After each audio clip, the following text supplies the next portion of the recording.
Cinten Iman Hauma. Semoga masih selalu sehat dan masih selalu tetap semangat dalam belajar secara online ya.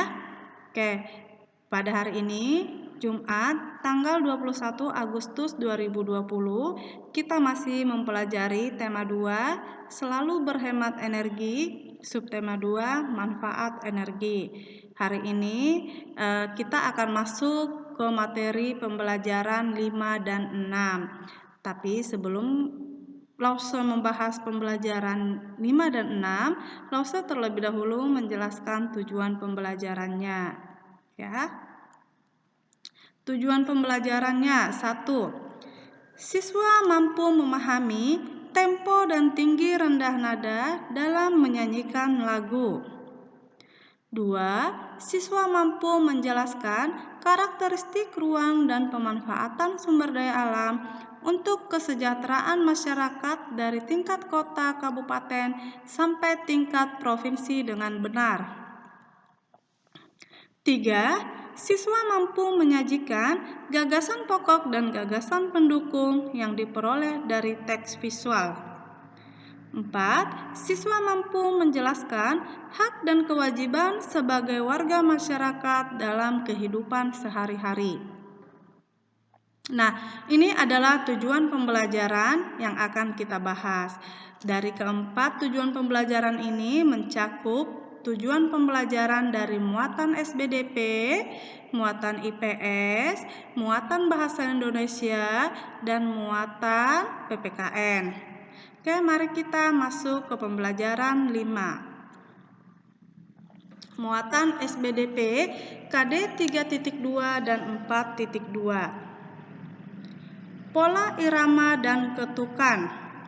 Irama adalah rangkaian bunyi yang teratur. Pola irama adalah panjang pendeknya bunyi sebuah lagu. Pola terbentuk adalah bunyi nada yang teratur dan berulang-ulang. Panjang pendek bunyi adalah dihitung berdasarkan ketukan. Nah, pola irama dalam lagu umumnya ada 4/4, 3/4, dan 6/8. Mari kita lihat nomor 1, birama 2 atau memiliki 2 hitungan atau memiliki 2 ketukan ya. Contoh 1, 2 ini adalah nadanya bisa bebas ya. Kebetulan di sini yang dipakai mi sol dan mi re. Nah, ini bebas. Kita hanya melihat ketukannya saja. Ini contohnya 1, 2, 1, 2 berarti menandakan 2 hitungan. Nah, birama 3 berarti memiliki 3/4 hitungan. Contoh 1, 2, 3. 1, 2, 3 berarti ini menandakan 3 ketukan ya. Nomor 3, birama 4 memiliki 4 atau 4/4 hitungan. Contoh 1, 2, 3, 4. 1, 2, 3, 4 ya. Ini menandakan bahwa ini adalah 4 ketukan. Bunyi yang dihasilkan dapat berasal dari internal dan eksternal. Nah, internal itu berarti dari dalam dan eksternal itu dari luar. Mari kita lihat. Bunyi yang berasal dari bunyi internal atau dihasilkan dari tubuh kita. Misalnya bertepuk tangan, menepuk paha, dan menghentakkan kaki ke lantai. Ya, lama bunyi tepuk tangan disesuaikan dengan nilai nadanya.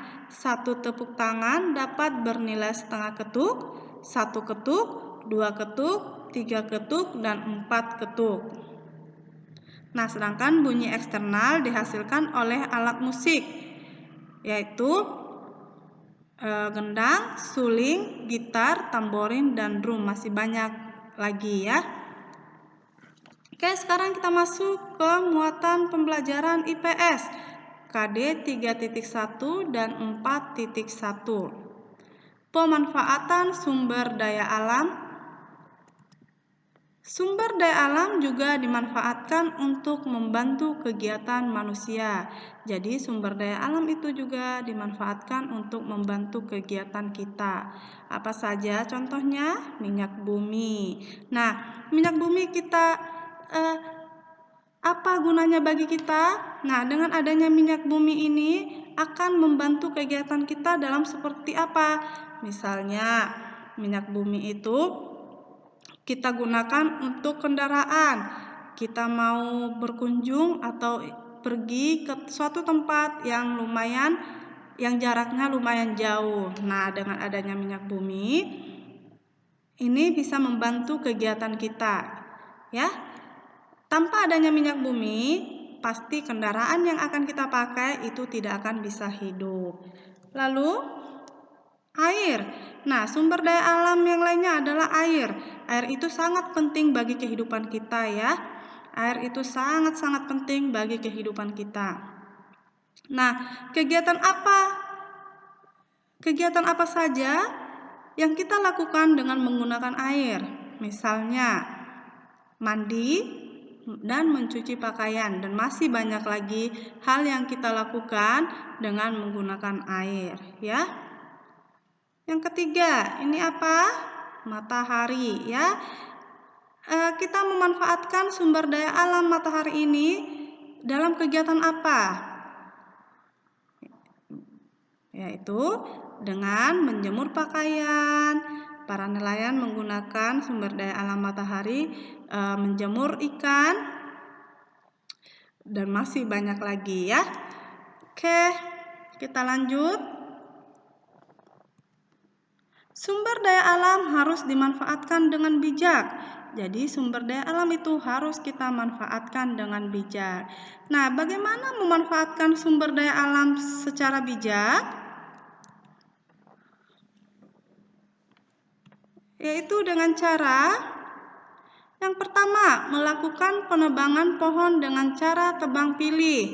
Ini maksudnya saat kita melakukan penebangan pohon, kita pilih pohon yang sudah tua baru kita bisa tebang. Kalau dia masih pohon muda itu tidak boleh kita tebang, ya.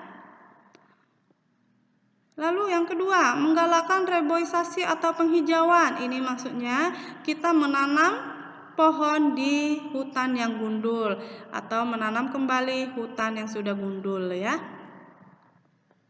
Yang ketiga, tidak boros menggunakan air. Nah, ini contohnya.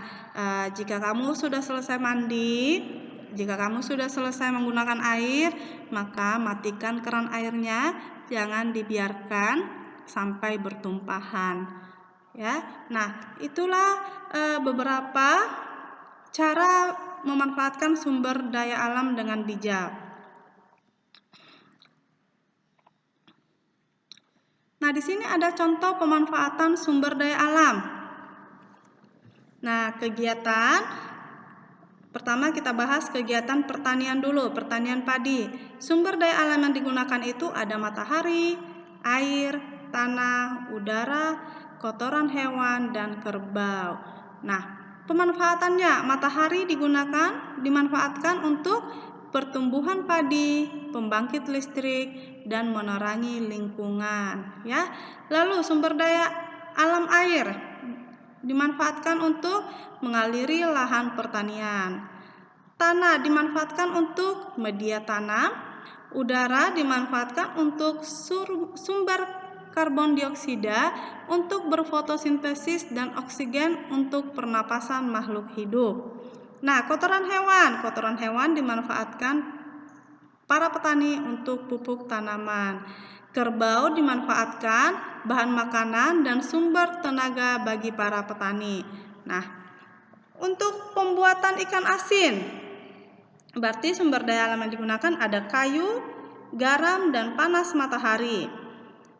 Kayu pemanfaatannya bahan pembuat anyaman tempat pengeringan ikan. Jadi kayu itu tempat untuk pengeringan ikan itu, ya. Garam mengawetkan ikan asin. Jadi garam itu dimanfaatkan untuk mengawetkan ikan asinnya. Panas matahari tentu untuk mengeringkan ikan asinnya, ya. Untuk pembuatan pakaian, sumber daya alam yang digunakan ada kapas, logam, plastik. Nah, pemanfaatan kapas sebagai bahan baku pembuatan kain dan benang. Pemanfaatan logam, bahan baku pembuatan jarum, jahit, gunting, dan meja jahit. Ya, jadi logam itu dimanfaatkan untuk membuat jarum, gunting, dan meja jahitnya. Plastik, bahan baku pembuatan kancing. Ya, jadi plastik itu dimanfaatkan para pembuat pakaian itu sebagai bahan baku pembuatan kancing. Lalu, kegiatan transportasi, sumber daya alam yang digunakan ada logam dan minyak bumi. Nah, logam ini dimanfaatkan untuk bahan pembuatan alat transportasi. Minyak bumi itu dimanfaatkan bahan utama pembuatan bahan bakar. Nah, pembuatan patung. Sumber daya alam yang digunakan ada tanah, kayu atau batu, besi atau baja. Nah, tanah, kayu atau batu dimanfaatkan sebagai bahan baku pembuatan patung. Besi dimanfaatkan bahan baku untuk membuat pahat. Jadi, alat untuk memahatnya itu kita gunakan sumber daya alam dari besi atau baja. Ya. Oke, sekarang kita masuk ke Ayo Berlatih, muatan IPS KD 3.1 dan 4.1. Kita akan mengisi tabel. Tuliskan sumber daya alam yang dimanfaatkan dalam kegiatan berikut. Buatlah dalam bentuk tabel. Kita disuruh membuat dalam bentuk tabel, berarti kita buat dalam bentuk tabel. Nah, saat kalian memindahkan ke buku tulis nanti, Lause ingatkan sekali lagi, tanggalnya ditulis, halamannya juga ditulis ya. Nah, kita sudah buat tabel. Pertanyaannya kita akan mengisi sumber daya alam yang digunakan dari kegiatan tersebut. Di sini ada kegiatannya, nama kegiatannya yang pertama atau nomor 1 membatik, nomor 2 membuat batu bata, nomor 3 kegiatan membuat keranjang anyaman, nomor 4 kegiatan menggoreng ikan, nomor 5 kegiatan melukis. Nah, mari kita lihat sumber daya alam yang digunakan dalam kegiatan membatik. Apa saja sumber daya alam yang digunakan? Ada lilin sebagai bahan pembatik, kapas, bahan pembatik atau bahan bakunya, dan minyak tanah untuk kompor, ya. Lalu, kegiatan membuat batu bata. Sumber daya alam apa yang digunakan? Kita lihat, ada tanah liat, air, dan panas matahari, ya. Kegiatan membuat keranjang anyaman. Sumber daya alam yang digunakan ada bambu, rotan, dan cat. Lalu kegiatan menggoreng ikan. Sumber daya alam yang digunakan ada ikan, minyak goreng, minyak tanah atau gas, dan logam. Kegiatan melukis. Sumber daya alam yang digunakan ada cat air, kayu, dan plastik atau sebagai bahan pembuat kuas. Ya, inilah jawaban dari Ayo Berlatih halaman 114. Sekarang kita masuk ke pembelajaran 6, muatan bahasa Indonesia KD 3.1 dan 4.1. Mengampanyekan isi poster. Nah, tentang poster kita sudah bahas di pembelajaran tatap muka melalui Zoom pada hari Rabu ya. Nah, poster dapat disampaikan kepada orang-orang sekitar atau disebut kampanye ya. Cara mengampanyekan isi poster. Yang pertama, kamu harus pahami dulu isi posternya dengan baik. Jadi, kamu harus pahami dulu apa isi poster tersebut. Baru kamu bisa mengampanyekan isi posternya ya. Yang kedua, bicarakan isi poster dengan jelas dan efektif. Kamu harus membicarakan isi posternya dengan jelas dan efektif atau dengan bahasa yang mudah dipahami oleh audiens atau yang pendengar ya. 3. Sampaikan dengan bahasa yang baik, santun, serta tidak terlalu cepat. Nah, pada saat mengampanyekan poster, usahakan menggunakan bahasa yang baik dan santun, serta tidak terlalu cepat. Pada saat berbicara, usahakan bagaimana pendengar itu bisa dengan cepat mengerti tentang isi poster yang akan kita sampaikan. Berarti bicaranya tidak boleh terlalu cepat. Ya, itulah cara mengampanyekan isi poster. Sekarang kita masuk ke Ayo Berlatih lagi. Ayo Berlatih halaman 116. Muatan Bahasa Indonesia KD 3.1 dan 4.1. Soal nomor 1. Hal-hal apa saja yang perlu diperhatikan saat membuat poster? Nah, hal-hal apa saja yang perlu diperhatikan saat membuat poster? Mari kita lihat jawabannya. Hal-hal yang perlu diperhatikan saat membuat poster yaitu ada judul dan gambar yang jelas. Berarti harus ada judulnya dan ada gambarnya, ya. Tidak perlu banyak tulisan. Tidak perlu banyak tulisan dan isi poster dapat dipahami dengan baik oleh pembaca.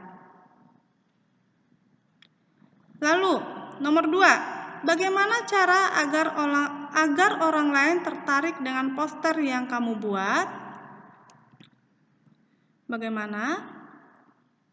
Poster harus menarik, harus ditampilkan dengan warna yang membuat orang tertarik, tidak terlalu berwarna dan kalimat ringkas. Soal nomor 3. Tuliskan langkah-langkah dalam mengampanyekan poster dengan baik. Nah, langkah-langkah dalam mengampanyekan poster adalah pahamilah isi poster dengan baik, bicarakan isi poster dengan jelas dan efektif, sampaikan dengan bahasa yang baik dan santun, serta tidak terlalu cepat. Yang terakhir, bersikaplah tenang, percaya diri, dan berbicaralah dengan suara yang nyaring. Oke, sekarang kita ke pembelajaran yang terakhir, muatan PPKN KD 3.2 dan 4.2. Kerjasama dalam pelaksanaan hak dan kewajiban. Setiap manusia memiliki hak dan kewajiban terhadap penggunaan sumber energi. Hak menggunakan sumber energi sesuai kebutuhan, kewajiban menghemat energi. Jadi setiap manusia itu memiliki hak dan kewajiban terhadap penggunaan sumber energi, ya. Hak kita apa? Yaitu menggunakan atau memanfaatkan sumber energi tersebut. Nah, jika hak kita sudah bisa menggunakan atau memanfaatkan sumber energi tersebut, berarti kewajiban kita bagaimana? Tentu dengan menghemat energi. Ya. Oke. Sekian pembelajaran pada hari ini. Pesan Lause, tetap semangat dan selalu jaga kesehatan. Ya, terutama jaga kebersihan dan jaga kesehatan, ya, Swesengmen. Oke. Taca Caicen.